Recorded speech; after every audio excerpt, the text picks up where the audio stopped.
Matius pasal 6 ayat yang ke-11. Kalau Bapak Ibu Saudara sudah menemukan bagian firman Tuhan ini, kita akan membacanya bersama-sama. Matius pasal 6 ayat yang ke-11 bersama-sama 1, 2, 3. Berikanlah kami pada hari ini makanan kami yang secukupnya. Pada minggu pertama, Pak Dio sudah menyampaikan tentang tema jangan berdoa seperti orang munafik. Dan minggu kedua, yang minggu lalu saya khotbahkan tentang jadilah kehendakmu di bumi seperti di sorga. Dan kita akan melanjutkan pada pagi hari ini tentang tema berikanlah kami pada makanan kami yang secukupnya. Seperti yang saya katakan pada minggu lalu, saya mengulanginya kembali, bahwa doa Bapa kami ini dibagi dalam minimal dua garis besar. Ya. Dua bagian besar. Bagian pertama itu hal-hal yang berhubungan dengan kepentingan Allah. Kemudian bagian yang kedua, hal-hal yang berhubungan dengan kebutuhan manusia. Kebutuhan akan makanan, kebutuhan akan pengampunan dari Allah, dan kebutuhan akan dijauhkan dari pencobaan. Itu yang kalau kita coba membagi doa Bapa kami ini dalam dua bagian besar. Nah, pagi hari ini saya mengajak kita untuk kembali lagi belajar tentang satu permohonan yang berhubungan dengan kebutuhan manusia, yaitu kebutuhan kita akan makanan. Karena ada 3 permohonan di sana ya. Baik, bersama-sama mari kita akan lihat bagian ini, kalimat ini, kita akan lihat kata demi kata bagaimana Tuhan Yesus mengajar kita tentang berikanlah kami pada hari ini makanan kami yang secukupnya. Mari kita perhatikan kalimat yang pertama. Di sana mengatakan begini, berikanlah kami pada hari ini makanan. Ada kata makanan di sana. Saudara, terjemahan kata makanan ini secara hurufiah itu adalah roti. Itu adalah roti. Kenapa roti? Karena pada masa itu, makanan pokok orang Yahudi itu adalah roti. Kalau seandainya pada masa itu dan Yesus lahir di Indonesia, maka pasti tidak akan digunakan kata roti. Tidak akan digunakan kata roti. Ya akan digunakan kata beras atau padi, atau kalau di Papua kita akan menyebutnya sagu. Berikanlah kami pada hari ini sagu yang secukupnya, atau beras yang secukupnya, nasi yang secukupnya. Tetapi karena dalam konteks itu adalah terjadi di Israel, maka itu digunakan kata roti. Nah, kemudian dalam Alkitab kita tidak disebutkan kata roti. Ini pertimbangan soal kontekstual. Sehingga Lembaga Alkitab Indonesia menerjemahkan ini menjadi makanan, bukan roti. Nah, saudara yang dikasihi oleh Tuhan Yesus Kristus, sehubungan dengan roti yang disebutkan dalam doa Bapa kami ini, beberapa penafsir kuno memberikan arti dari kata makanan ini. Mereka mengatakan bahwa yang dimaksudkan makanan di sini adalah dalam pengertian rohani. Jadi mereka katakan bahwa makanan yang disebutkan di dalam doa Bapa kami ini adalah dalam pengertian rohani. Nah, ada alasan mereka mengapa dikatakan bahwa dalam pengertian rohani. Karena menurut mereka, para penafsir kuno ini, tidak masuk akal bagi mereka jika Tuhan Yesus itu mendahulukan permintaan jasmani bagi tubuh ini dibandingkan dengan permintaan yang lainnya. Dan kemudian mereka mendasari pada Alkitab, Yesus pernah cakap begini, akulah roti hidup, akulah roti hidup. Sehingga ini menjadi dasar para penafsir kuno mengatakan bahwa waktu Yesus mengatakan tentang makanan di sana atau roti di sana, maka ini berbicara tentang hal yang rohani, makna rohani. Tetapi saudara, meskipun kedengaran ini sesuatu yang bagus, tetapi sesungguhnya ketika Yesus mengatakan makanan atau roti di sana, bukan berbicara tentang hal rohani, meskipun memang semua hal itu kita bisa merohanikan. Tetapi pada waktu Yesus mengatakan berikanlah kami pada hari ini makanan kami yang secukupnya, itu sedang berbicara tentang hal yang jasmani. Itu berbicara tentang hal yang jasmani. benar-benar hal jasmani atau benar-benar roti atau makanan yang disebutkan oleh Yesus di dalam bagian ini. Nah, kalau kita kemudian coba melihat pengertian secara lebih luas lagi, bukan hanya roti tok saja yang disebutkan di sini, tetapi memiliki pengertian yaitu kebutuhan pokok manusia. Kebutuhan pokok manusia. Calvin memberikan komentarnya tentang hal ini. Dia mengatakan bahwa kata roti ini tidak hanya sebatas roti saja, tetapi mencakup segala macam makanan dan bahkan segala kebutuhan jasmani kita. Itu dikatakan oleh Calvin tentang kata makanan atau kata roti di dalam bagian ini. Saudara, ini mau memberikan suatu pelajaran penting bagi saya dan saudara pada saat ini. Bahwa Allah itu begitu peduli kepada kebutuhan jasmani kita. Allah itu peduli kepada kebutuhan jasmani kita. Sehingga dalam doa Bapa kami, Tuhan Yesus mengajarkan untuk kita minta kebutuhan jasmani kita. Jadi saudara jangan pikir bahwa salah kalau kita minta sesuatu yang berhubungan dengan jasmani. Yesus sendiri ajar kok. Yesus ajar kita untuk minta makanan, minta roti. Jadi saudara, Allah itu sangat peduli kepada kebutuhan jasmani kita. Mari kita lihat bukti yang lain, dasar Alkitab yang lain. Mari buka Kejadian pasal 1 ayat yang ke-29. Kejadian pasal 1 ayat yang ke-29. Kalau Bapak Ibu sudah temukan, kita baca sama-sama ya. Kejadian pasal 1 ayat yang ke-29. Bersama-sama 2, 3. Berfirmanlah Allah, lihatlah aku memberikan kepadamu segala tumbuh-tumbuhan yang berbiji di seluruh bumi dan segala pohon-pohonan yang buahnya berbiji. Itulah akan menjadi makananmu. Manusia diciptakan pada hari yang ke-6 bukan? Sebelum Tuhan menciptakan manusia, Allah sudah menyediakan semua yang lain. Dan bahkan Allah sudah menyiapkan makanan secara jasmani kepada manusia. Dikatakan dia menyediakan tumbuh-tumbuhan menjadi makanan Adam dan Hawa pada waktu itu. Contoh yang lain, ketika bangsa Israel berada di padang gurun selama 40 tahun. Selama mereka berada di padang gurun, Allah memberikan mereka makan yaitu mana. Ya, memberikan mereka mana dan juga memberikan burung puyuh. Mari kita buka dalam Keluaran pasal 16 ayat yang keempat. Keluaran pasal yang ke-16 ayat yang keempat.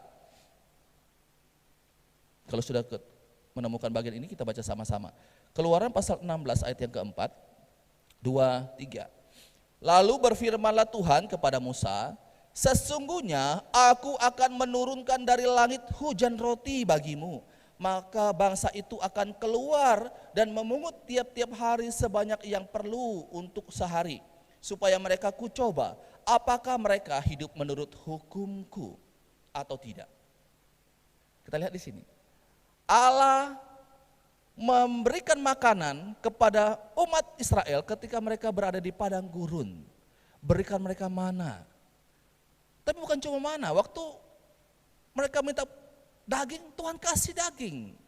Burung puyuh kepada mereka. Kalau mau dibilang sekarang Bapak Ibu, mereka ada karbohidratnya. Tapi Tuhan juga tahu ada kebutuhan, mereka butuh protein. Tuhan kasih burung puyuh. Ini sesuatu yang sangat menarik Bapak Ibu. Tuhan peduli kepada kebutuhan mereka. Jadi ketika kita lihat bangsa Israel ada di padang gurun, Tuhan memberi makan kepada mereka. Sebenarnya selama mereka berada di padang gurun, di sana Tuhan sedang ajar mereka. Tuhan sedang ajar bangsa Israel untuk mengerti bagaimana Tuhan pelihara hidup mereka setiap waktu. Di mana ada orang dapat makanan gratis selama 40 tahun Bapak Ibu. Tuhan sedang ajar mereka bahwa Tuhan sangat peduli kepada kebutuhan jasmani mereka. Kita masuk kepada perjanjian baru. Yohanes pasal 6 ayat yang 1 sampai ayat yang ke-15. Tapi kita tidak akan baca itu semua. Kita hanya baca ayat yang ke-5. Yohanes pasal 6 ayat yang ke-5. Yohanes pasal 6 ayat yang ke-5. Ini adalah peristiwa ketika Tuhan Yesus itu memberi makan 5.000 orang. Kalau sudah temu, kita baca sama-sama ayat yang kelima, 1, 2, 3. Ketika Yesus memandang sekelilingnya dan melihat bahwa orang banyak berbondong-bondong datang kepadanya, berkatalah ia kepada Filipus, di manakah kita akan membeli roti supaya mereka ini dapat makan? Coba lihat itu Bapak Ibu. Tuhan peduli kepada mereka, yang orang-orang yang berbondong-bondong ikut dia. Tuhan bilang, di mana kita akan membeli roti? Ini bukan dalam pengertian secara rohani, tapi roti sungguhan. Matius pasal 14, mari kita buka lagi. Matius pasal 14, ayat 15 dan ayat yang ke-16. Matius pasal 14, ayat 15 dan ayat yang ke-16, kita lihat baca bersama-sama. Menjelang malam, murid-muridnya datang kepadanya dan berkata, tempat ini sunyi dan hari sudah mulai malam. Suruhlah orang banyak itu pergi supaya mereka dapat membeli makanan di desa-desa. Ini sesuatu yang sangat normal sekali. Karena murid-muridnya tahu bahwa tempat itu tempat yang sunyi, tempat yang sudah mulai malam. Akan sulit untuk dapat makanan. Jadi lebih bagus untuk suruh mereka pulang. Kasihan mereka kelaparan. Tapi Yesus bilang apa? Ayat yang ke-16. Tetapi Yesus berkata kepada mereka, tidak perlu mereka pergi. Nah ini perintah Tuhan di sana. Kamu harus memberi mereka makan. Kamu harus memberi mereka makan. Tuhan bilang, kasih makan mereka dulu baru suruh pulang. Nah kita kan tahu kisah ini.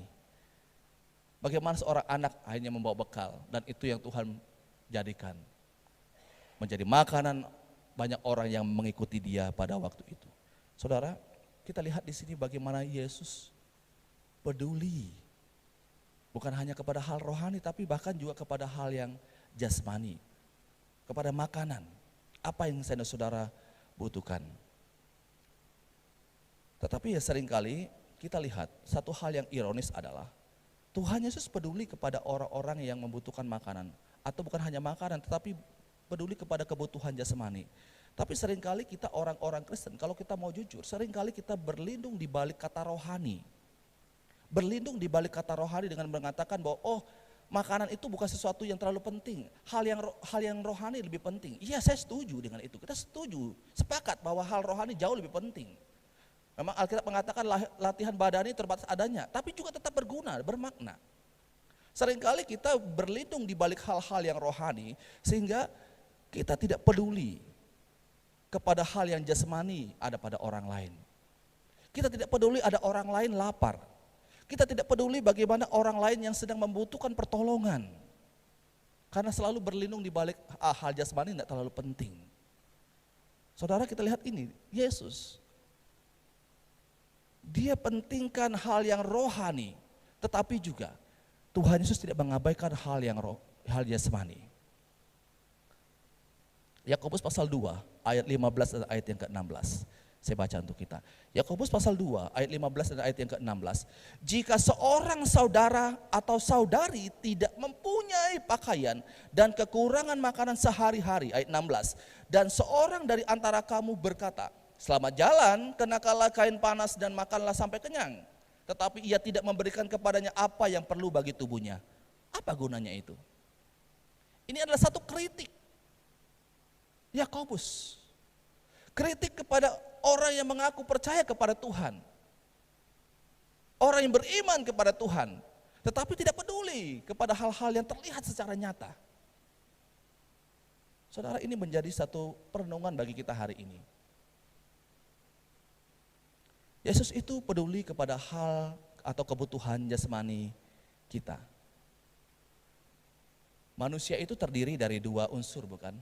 Jasmani dan rohani. Seringkali kedua hal ini dipisah-pisahkan. Orang yang terlalu menekankan hal yang jasmani, merawat wajahnya, bentuk tubuhnya, poles sana sini, makanannya diatur sedemikian rupa dan lain sebagainya, tapi mengabaikan hal yang rohani. Tetapi sebaliknya ada juga orang yang kemudian orang yang terlalu menekankan hal yang rohani, rajin beribadah, rajin berdoa, berpuasa, tapi kacau dalam hal jasmani. Malas mandi misalnya, malas mandi, malas sikat gigi dan lain sebagainya, contoh kecil Bapak Ibu.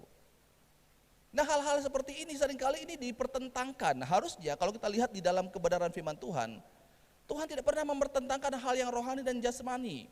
Kalau kita menekankan hal rohani, maka hal jasmani juga pasti akan mengikuti. Nah, ini kita lihat di hal yang pertama. Meskipun memang Alkitab menyebutkan seperti tadi saya katakan bahwa latihan badani itu terbatas gunanya, tetapi tetap ada gunanya, bukan? Dan Yesus sendiri juga menunjukkan bagaimana kepeduliannya kepada umatnya tentang makanan atau kebutuhan jasmani kita. Kita masuk pada poin yang kedua. Poin yang pertama mengajarkan saya dan saudara bahwa Yesus itu peduli dengan kebutuhan jasmani kita. Yang kedua, kita lihat pada frase selanjutnya, berikanlah kepada kami. Kita garis bawahi kata kami. Ini mengajarkan saya dan saudara untuk tidak egois. Kita tidak boleh egois dan bahkan ketika di dalam kita berdoa. Dalam doa Bapa kami yang diajarkan oleh Yesus ini, kita tidak menemukan di sana bahwa Yesus katakan berikanlah aku hari ini makanan aku yang secukupnya. Tapi dia menggunakan kata berikanlah kami. Ini menarik. Kata kami ini tidak hanya secara kebetulan yang disebutkan di sana. Tuhan Yesus mau mengatakan bahwa ketika engkau berdoa di dalam hidupmu, ketika engkau meminta sesuatu, engkau tidak boleh egois. Engkau harus perhatikan kepentingan dan kebutuhan orang lain. Kita tahu bahwa kata kami itu kan jamak, Bapak Ibu. Ini memberikan satu pelajaran penting bagi saya dan saudara pada hari ini. Allah tidak menginginkan saya dan saudara hidup dalam pementingan diri sendiri. Berikan kepadaku, ini punyaku, semuanya tentang diriku. Orang lain tidak ada dalam doanya. Kalaupun orang lain didoakan, ujung-ujungnya nanti ada kepentingan dirinya sendiri di situ. Saya berikan contoh ya Bapak Ibu. Misalkan kita doa untuk seseorang. Karena dikatakan kan kita harus doakan orang lain bukan cuma diri sendiri. Kita doa misalnya untuk kesuksesan seseorang. Tuhan, saya doa untuk dia supaya dia boleh menjadi seorang anak Tuhan yang baik, dia menjadi seorang pejabat yang hebat. Tuhan tolong dia. Tapi ujung-ujungnya kita punya motif di balik itu. Kita doa untuk dia supaya dia jadi pejabat. Setelah jadi pejabat supaya nanti saya juga dapat promosi dari dia. Jadi siapa yang sebenarnya kita doa itu untuk siapa? Kelihatannya kita doa untuk orang tersebut, tetapi di balik doa itu ada motif kita adalah supaya kalau dia terpilih menjadi seorang pejabat, kita akan kedak tempiasnya dan kita berharap dia akan peduli kepada kita juga. Ini bukan doa untuk orang lain, doa untuk diri sendiri, doa untuk kepentingan diri sendiri. Jadi Bapak Ibu Saudara, seringkali saya kemudian merenungkan ketika mempersiapkan khotbah ini. Saya coba mengevaluasi doa-doa saya selama ini. Tuhan, kalau saya doa untuk orang lain itu tujuannya apa ya? Apakah ada terselubung maksud di dalam itu? Bahwa saya juga mau ada kepentingan saya di dalamnya. Tuhan tidak menginginkan kita untuk menjadi orang yang egois, hanya untuk kepentingan diri sendiri saja. Pertanyaan untuk kita. Berapa banyak di antara kita yang sudah mendoakan untuk makanan orang lain, kebutuhan orang lain? Ya kalau pertanyaan ini mungkin ada yang kata, Pak, jangankan kepentingan orang lain, jangankan makanan orang lain, saya saja tidak doa makan kalau saya makan. Ini kacau kalau sudah sampai seperti ini. Tapi intinya gini Bapak Ibu, kita harus melihat kepada kebenaran ini bahwa Tuhan mengajarkan kita untuk tidak mementingkan diri sendiri ketika kita datang menghadap Tuhan. Doa tidak hanya agar kita menerima jawaban dari Tuhan, melainkan Tuhan juga ingin saya dan saudara menjadi jawaban untuk doa-doa orang lain. Jadi ketika kita doa untuk orang lain, bukan hanya berhenti untuk doa selesai kepada dia. Tuhan, dia butuh makanan, kemudian kita selesai doa. Tuhan, dia butuh pekerjaan, kemudian selesai kita doa. Dan seringkali Tuhan juga mau kita menjadi jawaban untuk orang tersebut, terhadap doa orang tersebut. Waktu kita doa, Tuhan, dia butuh makanan. Tuhan bilang, iya, sekarang saya pakai kamu untuk kasih makan dia. Tuhan, saya butuh pekerjaan, dia butuh pekerjaan Tuhan. Sekarang Tuhan bilang, iya, sekarang melalui kamu, kamu tolong carikan dia pekerjaan. Seringkali Tuhan pakai seperti itu. Jadi Tuhan bukan hanya menyuruh kita untuk doa untuk seseorang, kebutuhan seseorang. Seringkali juga Tuhan mau kita menjadi jawaban terhadap doa-doa orang tersebut. Ini perlu menjadi perhatian bagi saya dan saudara.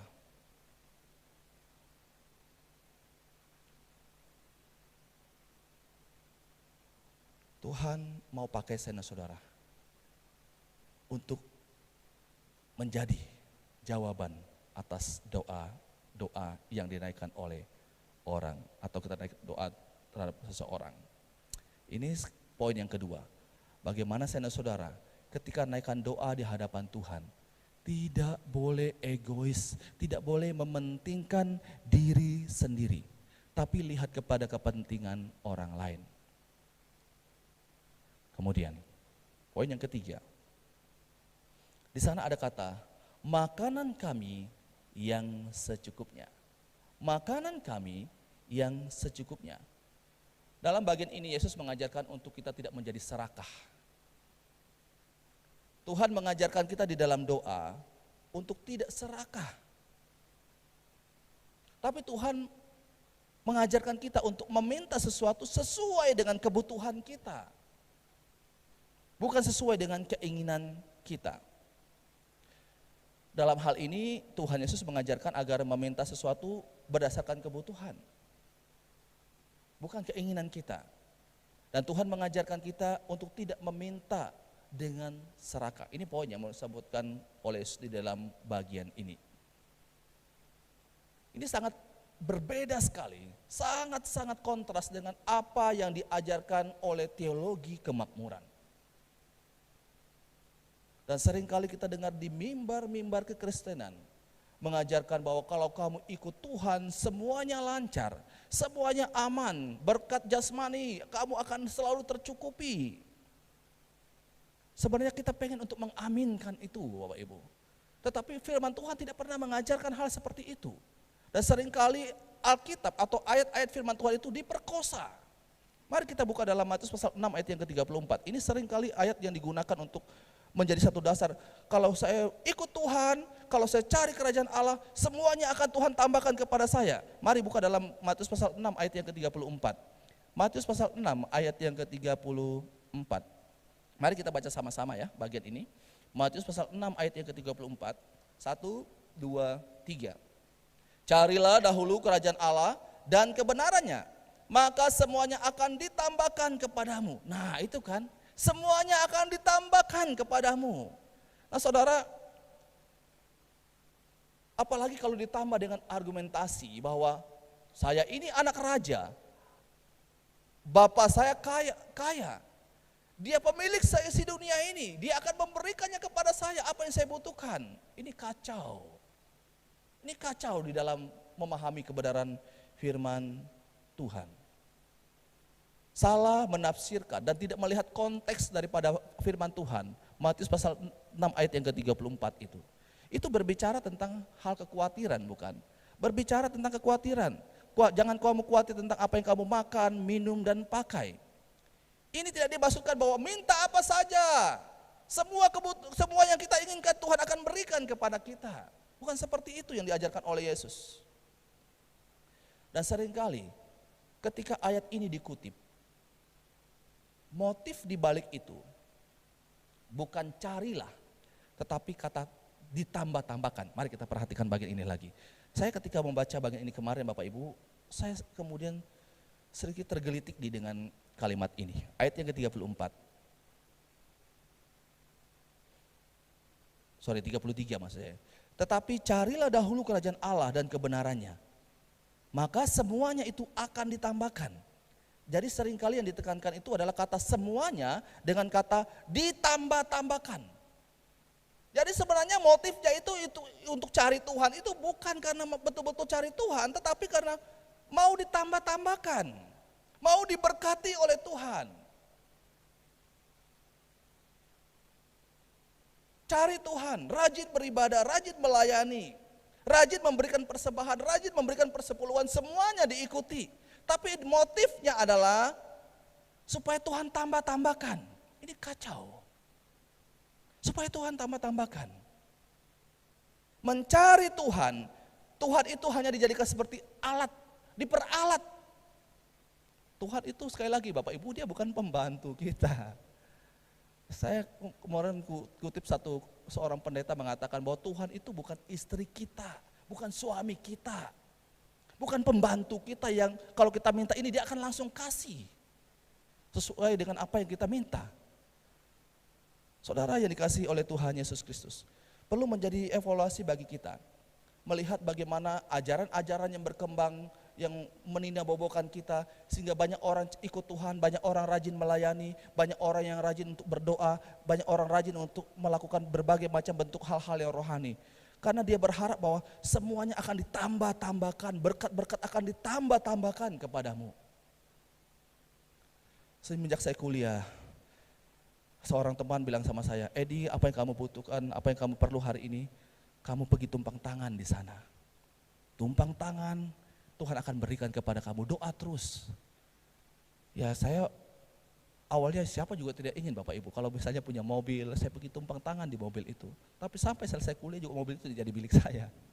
Ini kekacauan yang terjadi di dalam menafsirkan kebenaran firman Tuhan, sehingga kalau tumpang tangan Tuhan akan berikan. Doa terus, Tuhan akan kasih. Nah ini sesuatu yang tidak sesuai dengan kebenaran firman Tuhan. Jadi motif untuk cari Tuhan itu bukan karena punya kerinduan untuk bersekutu dengan Tuhan, tetapi karena embel-embel, ditambah-tambahkan, semuanya itu yang menjadi pikiran di hadapan Tuhan. Jadi saudara perlu menjadi perenungan bagi saya dan saudara pada hari ini. Waktu kita cari Tuhan, apa motif kita? Waktu saya dan saudara, kita datang ke gereja pagi hari ini, apa yang menjadi motif kita? Apakah kita punya kerinduan Tuhan, saya harus ke gereja, supaya sepanjang minggu yang akan datang saya akan diberkati oleh Tuhan? Itu kacau. Kita datang cari Tuhan bukan untuk supaya kita akan diberkati. Kalau kita hidup bersekutu dengan Tuhan, punya relasi baik dengan Tuhan, sudah pasti Tuhan akan berkati kita. Tetapi jangan sampai motif kita datang beribadah kepada Tuhan itu karena supaya kita akan diberkati, supaya akan ditambah-tambahkan kepada kita.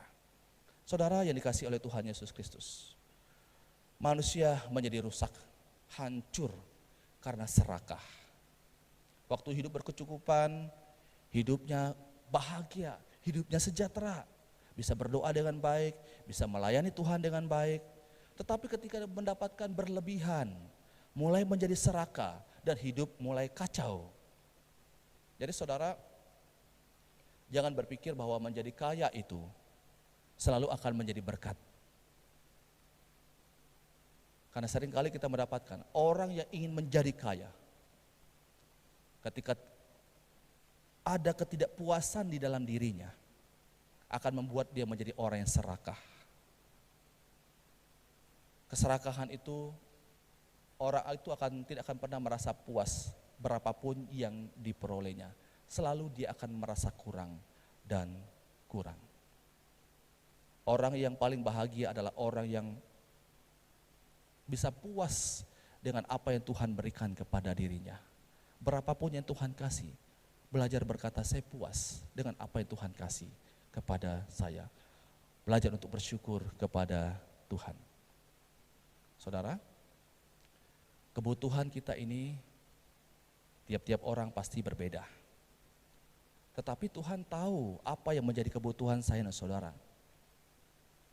Meskipun kebutuhan kita ini beda-beda, tidak membuat Tuhan bingung untuk menjawab doa kita.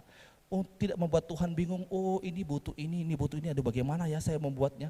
Tuhan tidak akan bingung. Tuhan tahu Apa yang Pak Ronald butuhkan, apa yang Pak Deo butuhkan, apa yang Pak Jeffrey butuhkan, apa Ibu Emma butuhkan. Semua yang kita butuhkan Tuhan tahu. Dengan detail Tuhan tahu itu. Dan Tuhan akan mencukupinya dengan cara Tuhan sendiri. Saudara yang dikasihi oleh Tuhan Yesus Kristus. Pada poin yang ketiga ini Tuhan mengajarkan kita untuk puas, tidak menjadi orang yang serakah. Tuhan mengajarkan kita untuk minta sesuatu yang berhubungan dengan kebutuhan kita, bukan sesuatu yang berhubungan dengan keinginan kita. Mungkin bagi kita itu adalah kebutuhan kita, tapi Tuhan yang lebih tahu. Tuhan bilang enggak, itu bukan kebutuhanmu, itu adalah keinginanmu yang berdosa. Makanya tidak jarang ada orang yang sudah berdoa minta ini, tapi tidak pernah dijawab oleh Tuhan. Kenapa? Bisa jadi Tuhan bilang itu sebenarnya bukan engkau butuh. Itu hanya keinginanmu saja. Ini perlu menjadi perenungan bagi kita untuk coba melihat doa-doa kita selama ini. Apakah benar-benar doa yang kita doakan itu adalah sesuatu yang memang sesuai dengan kebutuhan kita atau tidak? Kita masuk kepada poin yang terakhir. Di sana ada kata, berilah kami pada hari ini. Kita garis bawahi kata hari ini. Kata hari ini berarti bahwa kita diajarkan untuk meminta secara harian. Hari demi hari. Saya kemudian berpikir, kenapa Tuhan Yesus itu tidak ajarkan kita mintalah 1 minggu punya atau 1 bulan. Tuhan akan berikan stok 1 bulan kepada kita. Kenapa diminta pada hari ini? Berikanlah kami pada hari ini. Besok lagi. Kenapa sih Tuhan mengajarkan kita berdoa seperti ini? Tuhan mau saya dan saudara bergantung penuh kepadanya. Tuhan mau kita itu bergantung hari demi hari kepada Dia. Bapak Ibu bisa bayangkan kalau kita 1 minggu kita, Tuhan tolong berkati saya sepanjang minggu ini. Tuhan kasih 1 minggu punya. Kita mau bergantung apa lagi? Suatu hari Senin, hari Selasa Tuhan sudah kasih semua. Kebergantungan kita kepada Tuhan pasti tidak ada lagi. Sehingga Tuhan mengajarkan kita untuk minta hari demi hari secara harian kepada Tuhan. Beberapa waktu yang lalu di dalam saya mempersiapkan khotbah, pada khotbah yang lain,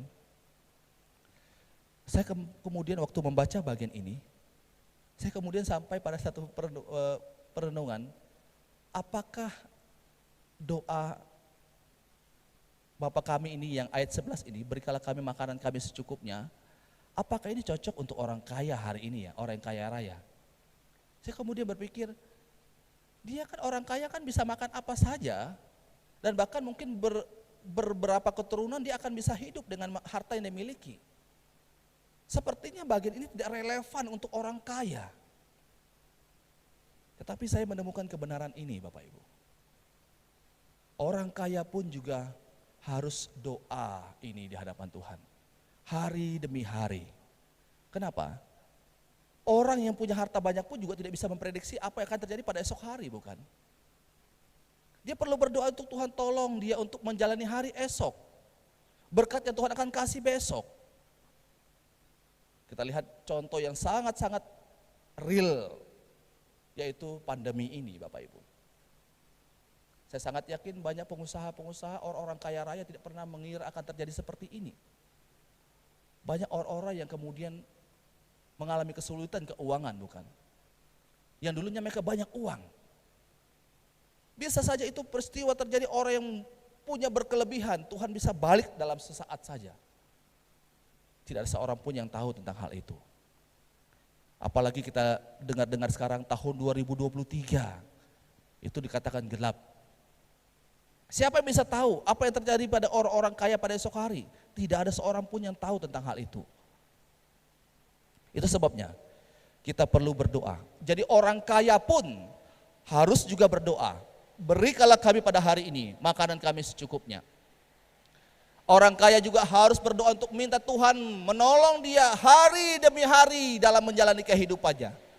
Untuk bergantung sepenuhnya, bukan kepada harta yang dimiliki karena itu sesaat bisa hilang. Tuhan yang akan menjaga dan memeliharanya. Saudara yang dikasihi oleh Tuhan Yesus Kristus, pada bagian akhir saya mau simpulkan khotbah saya pada pagi hari ini. Yang pertama adalah Tuhan itu peduli terhadap kehidupan jasmani kita. Yang kedua, waktu kita berdoa, jangan menjadi orang yang egois, jangan hanya mementingkan kepada diri sendiri, tapi kita juga harus peduli kepada kepentingan orang lain. Yang ketiga, jangan menjadi serakah. Jangan menjadi serakah. Mintalah apa yang saya dan saudara butuhkan, bukan yang kita inginkan. Karena yang kita inginkan itu seringkali akan merusak kehidupan kita. Dan yang keempat, Tuhan mengajarkan kita untuk bergantung sepenuhnya kepadanya, hari demi hari.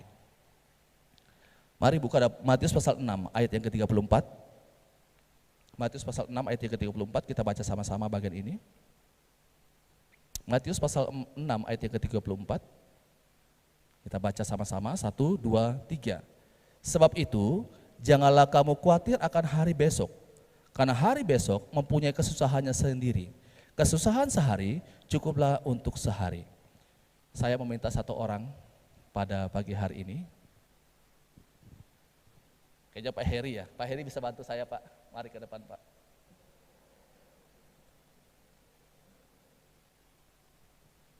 Kami tidak janjian, oke. Mari Pak.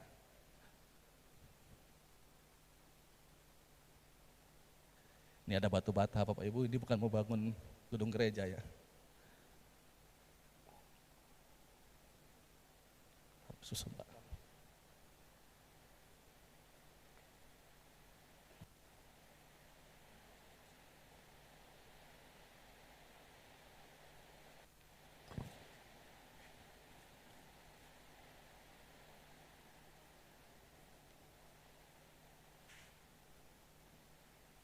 Oke, Bapak Ibu Saudara, ini ada batu bata di sini, ada 1, 2, 3, 4, 5, 6, ada 7.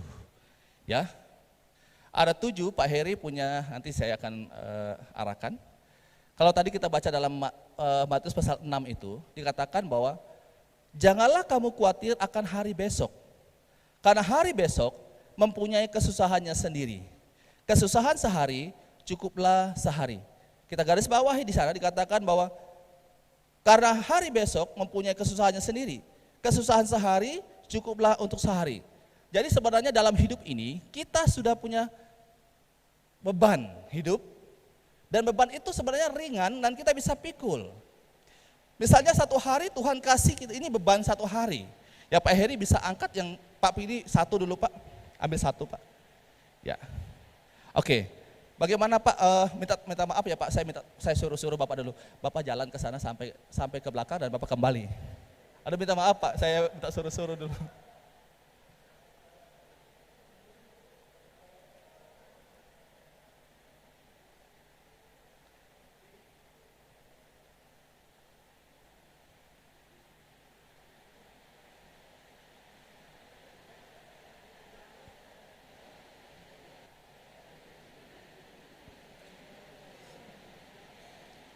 Pak Heri santai sekali, dia bisa angkat dan bisa tersenyum dan bisa sambil berlari. Oke, Pak bisa ambil satu lagi Pak? Bawa 2 Pak? Ya 2 saja Pak. Satu kali putar, Pak udah Bapak ya sambil olahraga ya Pak ya.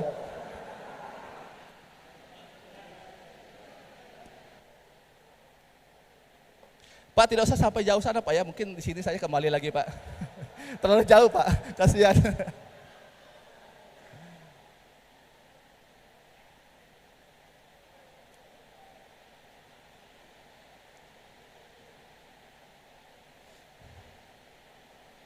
Pak masih bisa tambah 2 atau 3 Pak?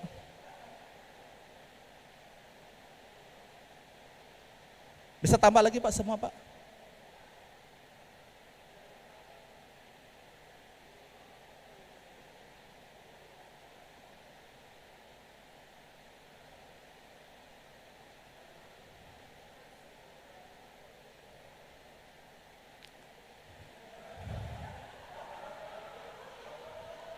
Oke.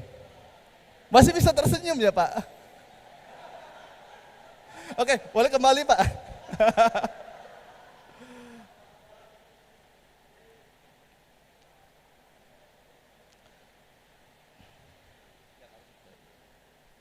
Pak Heri, mari sini Pak.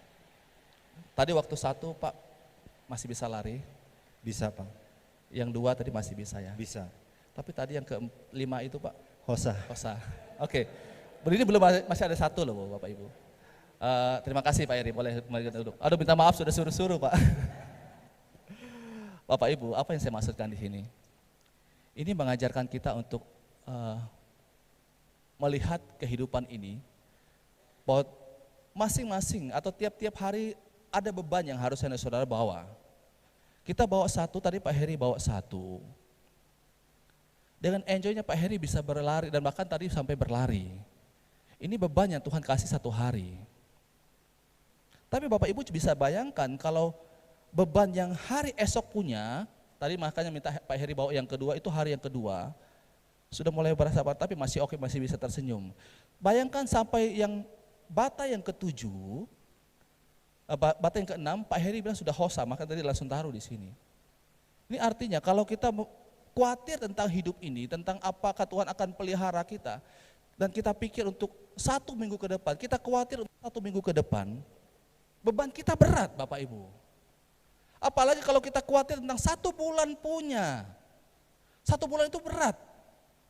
Biarlah kita bawa beban yang 1 hari itu, ringan Bapak Ibu.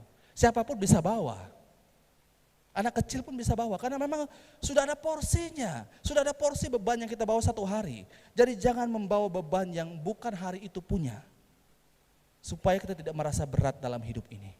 Bila kebenaran firman Tuhan ini menolong saya dan saudara untuk melihat bahwa hidup ini jangan pernah khawatir tentang segala hal yang kita butuhkan. Percayalah bahwa Allah memelihara kita, Allah akan mencukupkan segala hal yang menjadi kebutuhan kita. Mungkin kita katakan, Pak, tapi sampai hari ini kok saya merasa kebutuhan saya kok tidak terlalu tercukupi, selalu tidak terpenuhi. Tolong cek lagi, apakah itu kebutuhan kita atau memang itu keinginan. Karena Tuhan berjanji, apa yang kita butuhkan Tuhan akan cukupi. Mari kita doa.